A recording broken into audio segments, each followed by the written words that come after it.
Salut, c'est Loïc, je suis super content de te retrouver aujourd'hui pour cette nouvelle vidéo. Dans cette nouvelle vidéo, on va parler de travaux, on va parler de comment investir dans l'immobilier quand on n'y connaît rien dans les travaux. On va voir pour ça 3 méthodes différentes.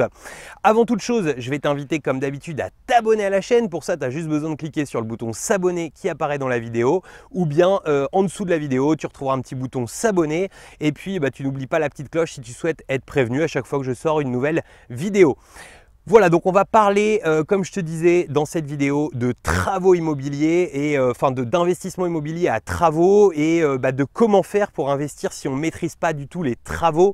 C'était très sincèrement mon cas auparavant, c'est-à-dire que j'ai démarré l'investissement locatif, je ne connaissais rien aux travaux, j'ai même fait un achat-revente avec énormément de travaux sur mon premier investissement et je dirais que j'ai fait un petit peu tout à l'envers. Alors pour bien t'introduire en fait cette vidéo et avant de te donner ces 3 méthodes, je vais t'expliquer un tout petit peu mon histoire au niveau de ce premier investissement que j'avais réalisé et tu vas comprendre pourquoi j'ai tout fait à l'envers. En fait, ça a été parce que j'ai fait ça sur une résidence principale, mais j'aurais fait ça sur un investissement locatif, je n'aurais fait aucune plus-value.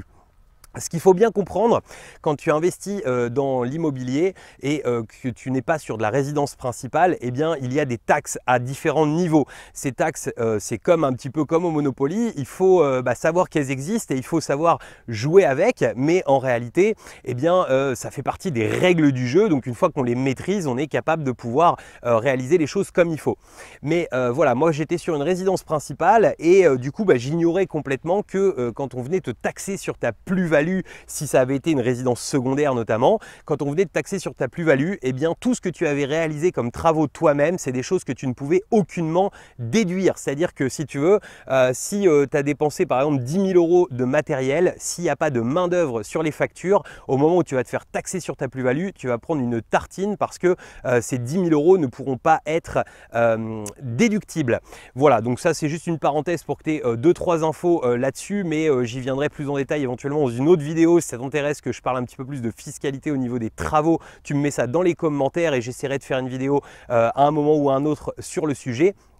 Sinon, donc si tu veux, ce que j'ai fait, du coup j'ai acheté une résidence principale avec en fait j'ai fait construire donc pour ça eh bien j'avais trouvé en fait à la fois une partie qui a été faite avec un constructeur à bas prix et puis une autre partie où j'ai fait faire quelques travaux par des artisans et puis surtout je me suis réservé une grosse partie du chantier puisque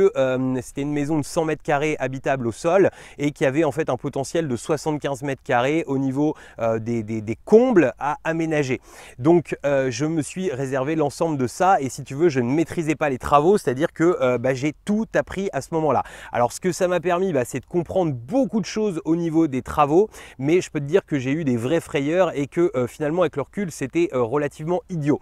Notamment par exemple j'ai osé couper ma charpente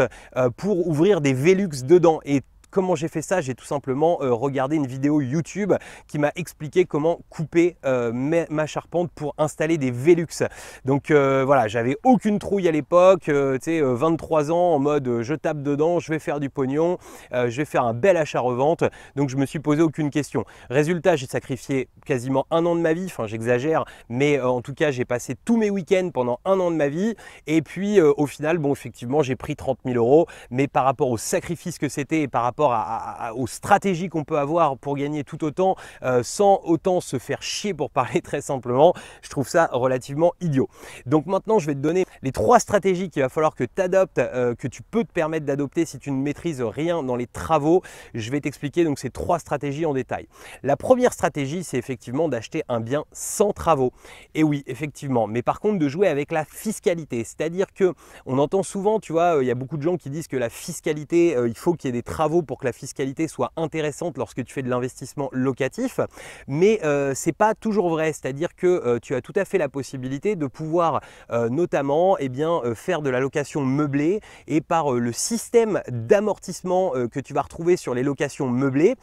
finalement tu vas pouvoir t'exonérer d'impôts pendant de longues années. En général on arrive entre 8 et 10 ans sans même avoir de travaux. Donc si tu veux, ça c'est une première stratégie possible, c'est-à-dire que tu ne maîtrises pas pas les travaux, donc tu achètes un bien sans travaux, tu réalises une belle négociation par contre dessus quand même, mais tu achètes un bien sans travaux et puis ce bien sans travaux, eh bien, tu vas le mettre en amortissement grâce à la location meublée, donc le LMNP, location meublée non professionnelle. Ça, c'est la première stratégie possible, tu n'auras pas de travaux à gérer.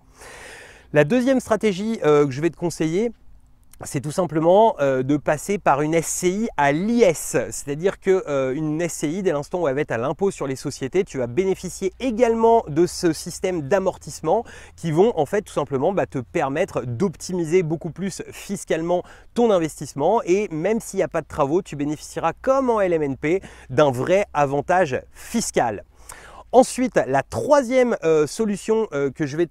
t'indiquer, moi c'est celle que j'ai choisie, alors même si je fais de l'investissement en LMNP, eh bien j'ai choisi en plus cela pour optimiser encore plus mes investissements, notamment du fait que la location saisonnière soit très rémunératrice, eh bien pour garder des économies d'impôt pendant relativement longtemps, je choisis des biens à travaux, mais ce que j'ai fait c'est qu'en fait je suis monté crescendo dans les travaux, c'est-à-dire que bien le premier bien, j'ai pas pris beaucoup de travaux, je me suis arrangé bien pour avoir simplement un devis avec un seul artisan à réaliser, puis sur le deuxième bien j'ai réalisé un peu plus de travaux, puis le troisième j'ai encore réalisé plus, etc., etc. Si tu veux, en fait le fait de monter crescendo comme ça fait que tu vas au fur et à mesure maîtriser tout un tas de choses. Ce qu'il faut toujours dans la vie, c'est être une éponge à information, c'est-à-dire que comme quand tu regardes ces vidéos, je pense que tu essayes d'éponger un maximum d'informations de façon à apprendre des choses, et bien c'est la même chose quand tu vas discuter avec des artisans, etc. Aujourd'hui, j'ai une très grosse maîtrise des travaux, des coûts, etc. Mais uniquement en fait finalement par l'expérience, parce que même quand tu maîtrises les travaux toi-même, tout seul, quand tu te mets à sous-traiter, c'est totalement différent. C'est-à-dire que même mon premier investissement où j'ai appris plein de trucs, tu vois, ça m'a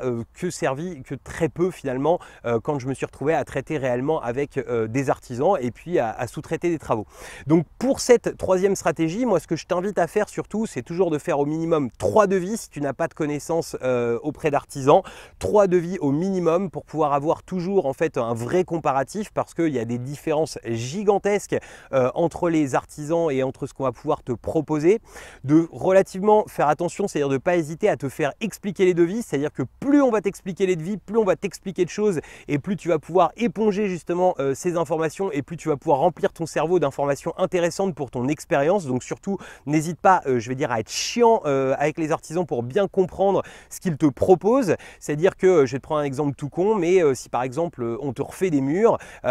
si on t'enduit entièrement les murs et qu'on te les repeint, ce sera beaucoup plus sympa que si on vient juste coller une fibre de verre et puis qu'on vient repeindre, et forcément ce sera un devis qui ne sera pas comparatif. Donc si au même prix, il y en a un qui te met de la fibre de verre et l'autre qui t'enduit les murs comme il faut et qui te les repeint, eh bien forcément il y a un problème auprès de celui qui te fait de la fibre de verre.